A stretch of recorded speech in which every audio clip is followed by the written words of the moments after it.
Hi friends देखो सांग मैंने आम गचर आज कईया छड़ा जाइए कईया मान कौन आपण मैंने बुझीपार तो कईया मान है तेंतुली तेंतुली जाक खटा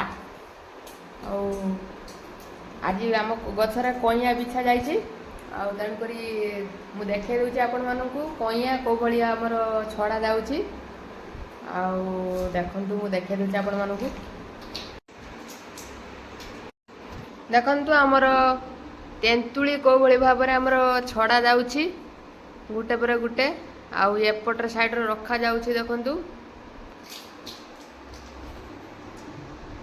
आमर खरा दिन जो तेंतुली गचर सब माकड़ बसिक सब झड़े दिए एणे गछ सब बिछा जाइए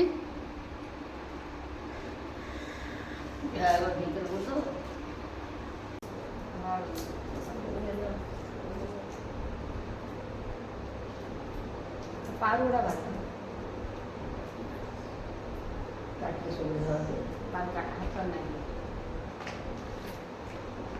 तो फ्रेंड्स देखंतु वर्तमान हमर तेंतुली को भली भाव रे हमर छड़ा जाउची आउ बो छड़ौची जे मु ता पाखरे बसी छड़ौची गोटे गोटे चलंतु वर्तमान आमे तेंतुली को भली भाव रे हमर छड़ा जाउची वर्तमान त आमे देखिले आगु को सब देखेबी वीडियो रे वीडियो रे किछि त्रुटि थिले क्षमा कर देबे वीडियो टे भल लागुते चैनल को गोटे सब्सक्राइब कर देबे चलंतु वर्तमान आगु को जीवा कौन सब होउची वीडियो देखिबा चलंतु वर्तमान हम तेंतुली छड़ा तो जाउची आगु को देखिबा चलंतु कौन सब होउची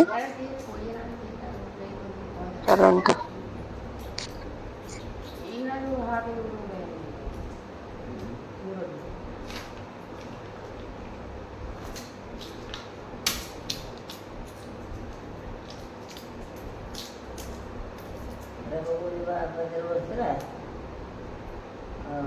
उम्बली उम्बली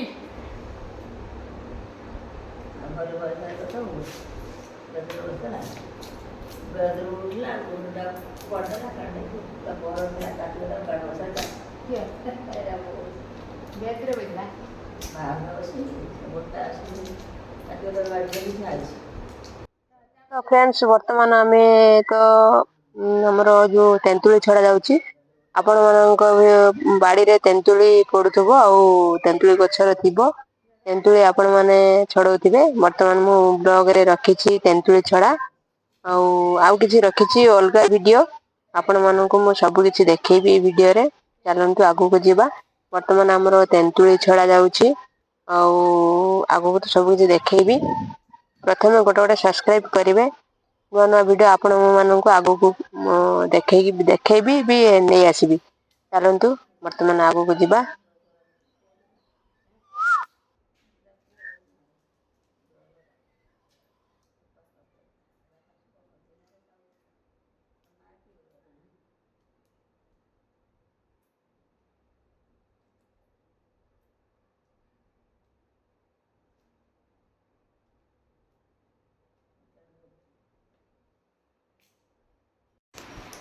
देखंतु आम गछरे बिछा जाइछि कईया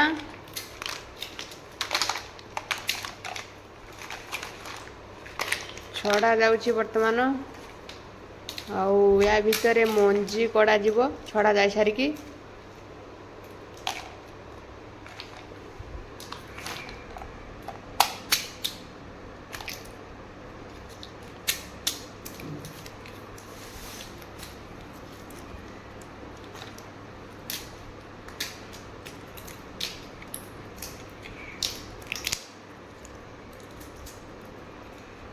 वही 410 टका रखी ना 410 रखिल 5 टका देथिल अच्छे रेग तले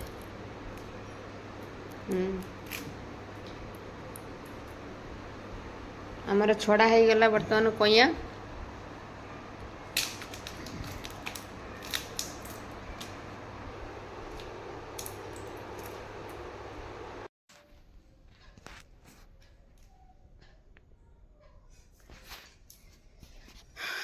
कईया मंजी ये है भजा जाइकी कईया मंजीटा भजा जीव आउ कईया एंतर बाहरी भजा जाइकी मटर भली खिया खट खट करी ଆଉ କଇଁଆ ବାହାରୁଛି ଦେଖନ୍ତୁ, ମଞ୍ଜି କେଉଁ ଭଳିଆ ବାହାରୁଛି ତେନ୍ତୁଳିରେ।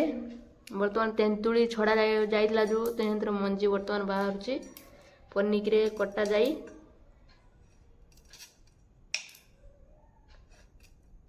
ଆଉ ଖରାରେ ଶୁଖା ଯାଇଥିଲା, 2ଟା ଖରାରେ ଶୁଖା ଯାଇକି ତାକୁ ପୁଣି ମଞ୍ଜି କଢ଼ା ଯାଉଛି।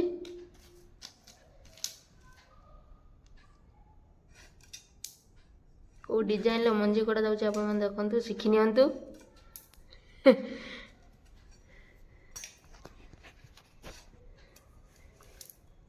କେଉଁଭଳି ଡିଜାଇନ୍ରେ ଆମର ତେନ୍ତୁଳିରେ ମଞ୍ଜି ବାହାରୁଛି ଆପଣମାନେ ଦେଖିକିରି ଶିଖି ନିଅନ୍ତୁ। ଆଉ ମଞ୍ଜି କାଢ଼ିବେ ତେନ୍ତୁଳିରେ।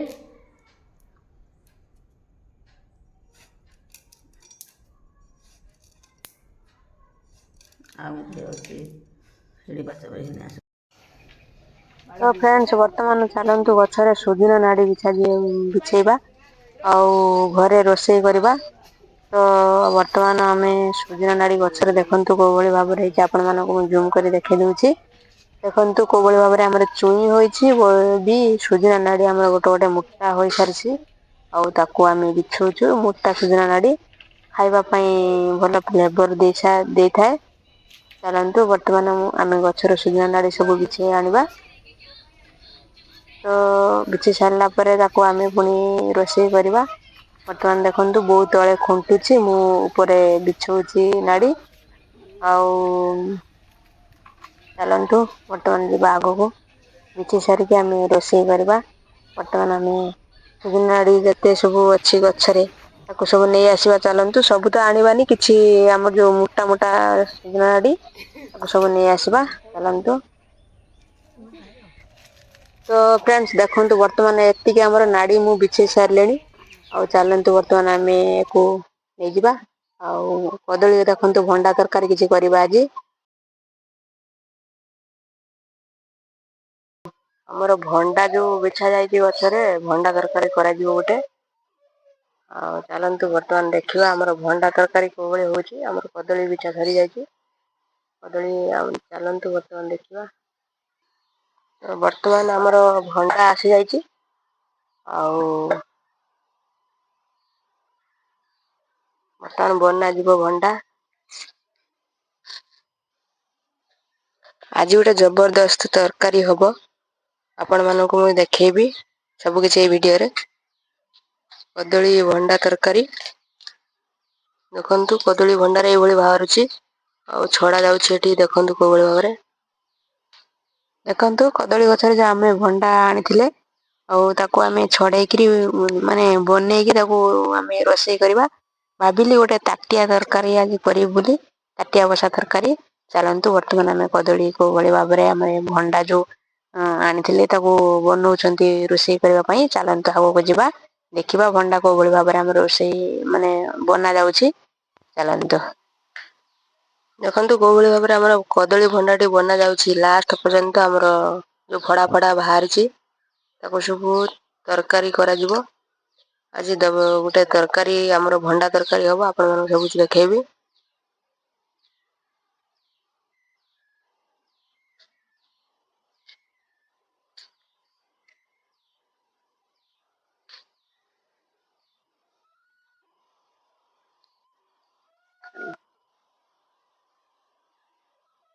ଏଇ ଯୋଉ ଲାଷ୍ଟ ଟା ରହିଛି, ଏଟା ଆମର ବର୍ତ୍ତମାନ ଆମେ ୟାକୁ ଖାଇଦବା। ଛୋଟଟେ ବାହାରିଛି ତା ଭିତରେ।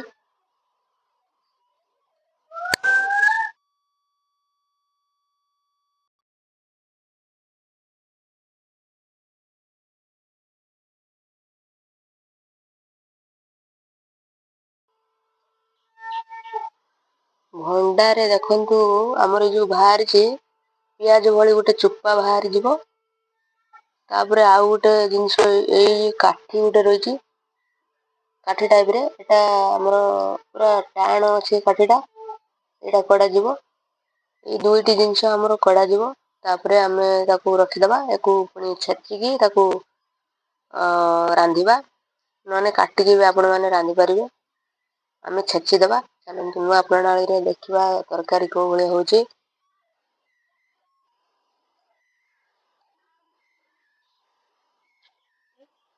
ଏଇଭଳି ସବୁ ଯାକ ବନାଯିବ।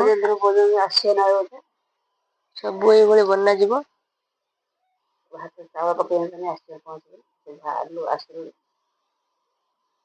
କାଠିଟା ବି ବାହାରିଯିବ। ଏଭଳି ସବୁ ଯାକ ବନାଯିବ। ଆଉ ଏଇ ପିଆଜ ଭଳି ଗୋଟେ ଚୋପା ରହିଛି, ଏଇଟା କଢାଯିବ। ଏ ଚୋପାଟି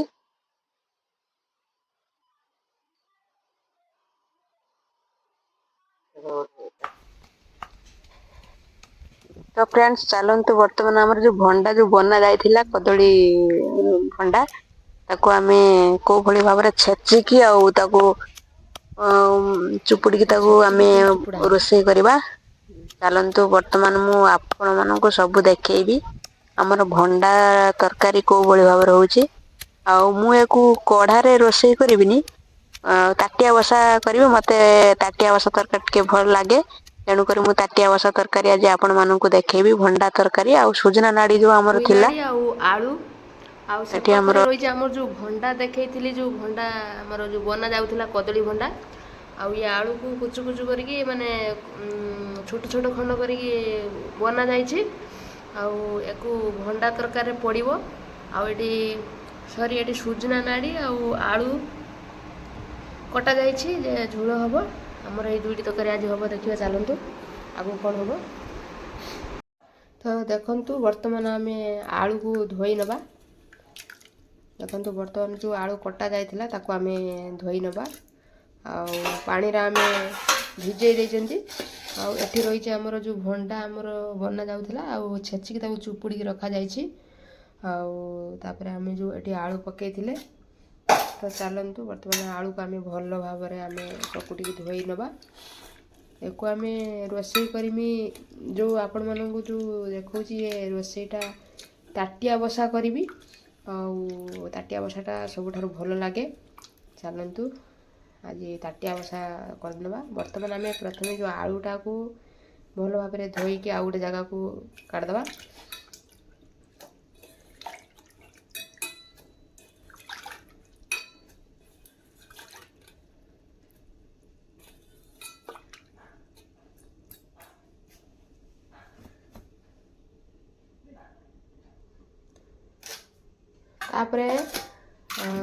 ତାପରେ ଆମେ ଯେଉଁ ରଖିଥିଲେ ଚୁପୁଡ଼ିକି, ତାକୁ ଆମେ ୟାକୁ ୟା ଉପରେ ରଖିଦେବା।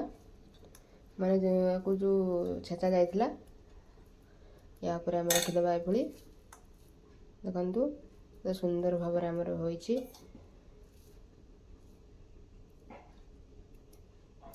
এইଭଳି ସବୁ ଯାକ ଆମର ଯେଉଁ ତାକୁ ଦେଇଦେବା। ତାପରେ ଆମେ ଲୁଣ କିଛି ଦେଇଦେବା, ଯେତିକି ଦରକାର ଲୁଣ ଆମେ ଦେଇଦେବା।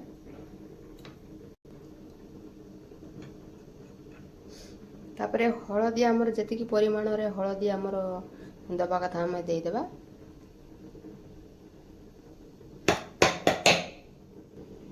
ତାପରେ ଆମର ଯେଉଁ ନାଲି ଲଙ୍କା ଗୁଣ୍ଡ ଯେଉଁ ଅଛି ତାକୁ ଆମେ ଦେଇଦେବା, ଯେତିକି ଆମର ରାଗ ଅନୁଯାୟୀ।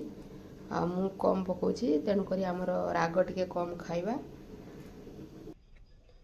ତାପରେ ରହିଛି ଆମର ଯେଉଁ ଚିଲି ସସ୍, ଆଉ ଚିଲି ସସ୍ରେ କିଛି ଗ୍ରୀନ୍ ଚିଲି ସସ୍ ଆମ ଯେଉଁ ରହିଛି, ଆଉ ସେଥିରୁ କିଛି ଆମେ ଆଡ଼୍ କରିଦେବା।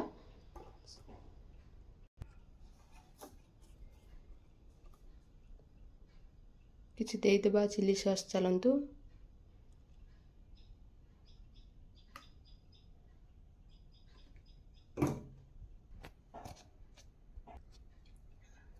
ବର୍ତ୍ତମାନ ଆମର ଚାଲନ୍ତୁ ଜିରା ପାଉଡ଼ର ଯେଉଁ ଆମେ ରଖିଥିଲେ, ଜିରା ପାଉଡ଼ର ଆଡ଼୍ କରିଦେବା। ଆଉ ମୁଁ ବେଶୀ କିଛି ଦେଉନାହିଁ, ଆଉ ୟା ସହିତ ଏତିକି ମୁଁ ଆଡ଼୍ କରିକି ବସାଉଛି। ଆଉ ତାପରେ ଗ୍ୟାସ୍ରେ ବସାଇ ନେବା। ଜିରା ପାଉଡ଼ର ୟା ସହିତ ଆଡ଼୍ କରିନେବା। ଏତିକିରେ ମୁଁ ରୋଷେଇ କରିବି, ଆଉ କିଛି ବେଶୀ ରୋଷେଇ କରୁନାହିଁ। ଆଉ କିଛି ସୋରିଷ ତେଲ ମଧ୍ୟ ତା ସହିତ ଦେଇଦେବା। ତେଲ ଟିକେ ପକାଇଲେ ଭଲ ଲାଗେ। ତେଲ ନ ପକାଇଲେ କୌଣସି ଜିନିଷ ଭଲ ଲାଗିବ ନାହିଁ ତରକାରୀରେ, ତେଣୁ କରିକି ମୁଁ ସୋରିଷ ତେଲ ଟିକେ ଆଡ଼୍ କରିଦେଉଛି। ଚାଲନ୍ତୁ ବର୍ତ୍ତମାନ ତା ସହିତ ଟିକେ ପାଣି ଦେଇଦେବା ସିଝିବା ପାଇଁ। ଆଉ ସବୁ ଏକା ସହିତ ଆଡ଼୍ କରିକି ମୁଁ ବସାଉଛି, ତାଟିଆ ବସା କରୁଛି। ଆଉ ବିନା ପିଆଜ ରସୁଣ ମଧ୍ୟ ମୁଁ କିଛି ପକାଉନାହିଁ ୟା ଭିତରେ। ତ ଚାଲନ୍ତୁ ବର୍ତ୍ତମାନ ଆମେ ପାଣି ଆଡ଼୍ କରିଦେବା ତା ସହିତ। ପାଣି ଆଡ଼୍ କଲା ପରେ ଯେଉଁ ସିଝିବା ପାଇଁ ୟାକୁ ଆରାମ ଦେବ। ଚାଲନ୍ତୁ ବର୍ତ୍ତମାନ ବାମ୍ଫରେ ଆମର ସିଝେଇ ଦେବା। ସିଝେଇ ଦେଇକି ଟିକେ ଚାମଚରେ ଆମେ ଟିକେ ନୋଟ ବୋଟ କରିଦେବା। ବର୍ତ୍ତମାନ ୟାକୁ ଆମେ ସବୁ ମିକ୍ସ କରିଦେବା।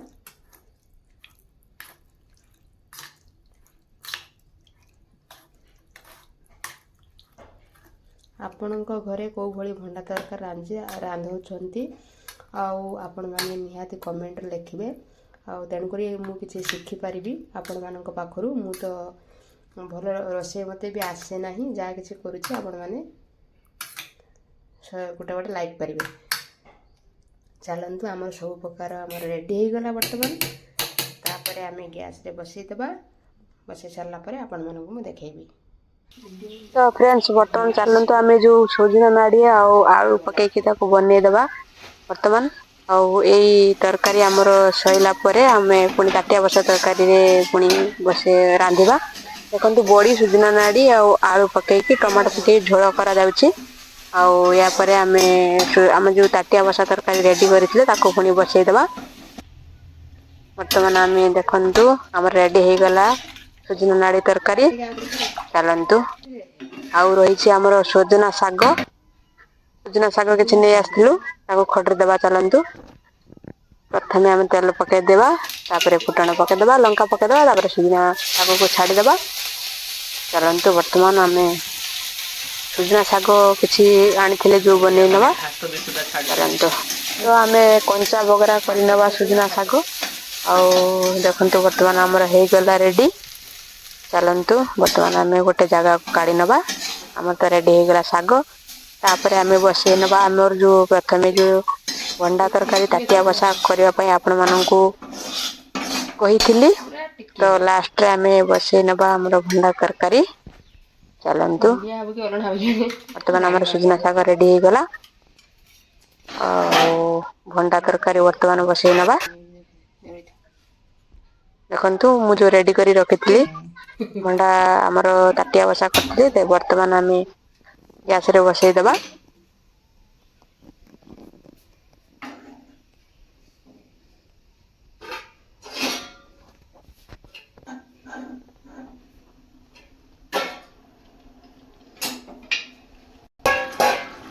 ପାଣି ବାହାରି ପାରିଲାଣି।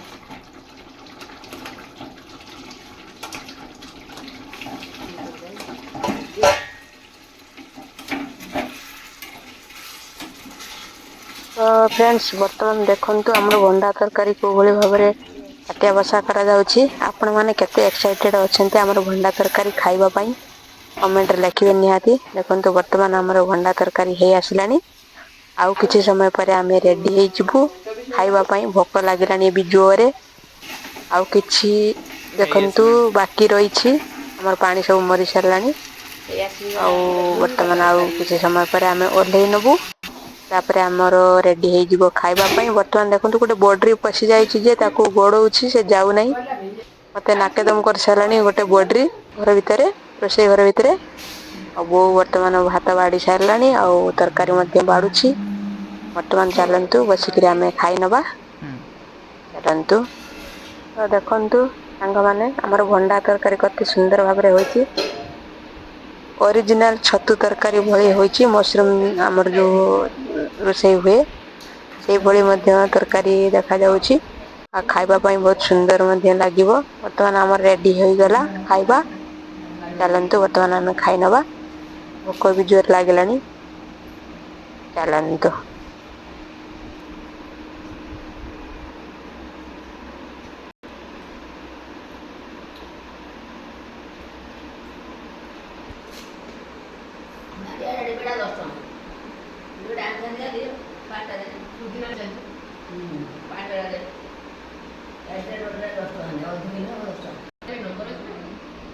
हेलो गाइस देखंतु आज वर्षा रे आज गोटे चढ़ई धरा है। आंब दौर खाईदे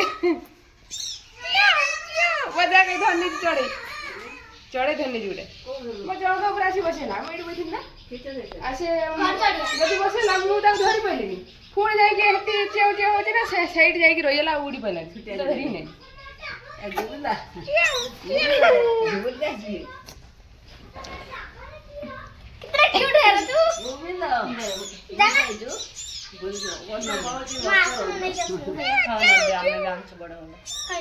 ପୁରା ଛୋଟ ଚଢେଇ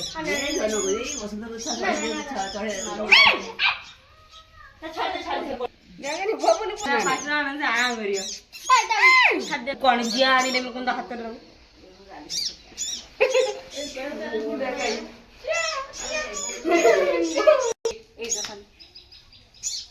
କରିବୁ ଭିଡ଼ିଓ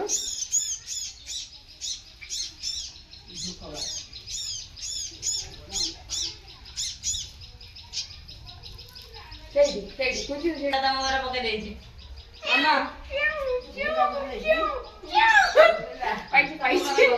ପକେଇ ଦେଇଛି ଛୋଟ ଚଢାଇ ଦେ ଖାଲି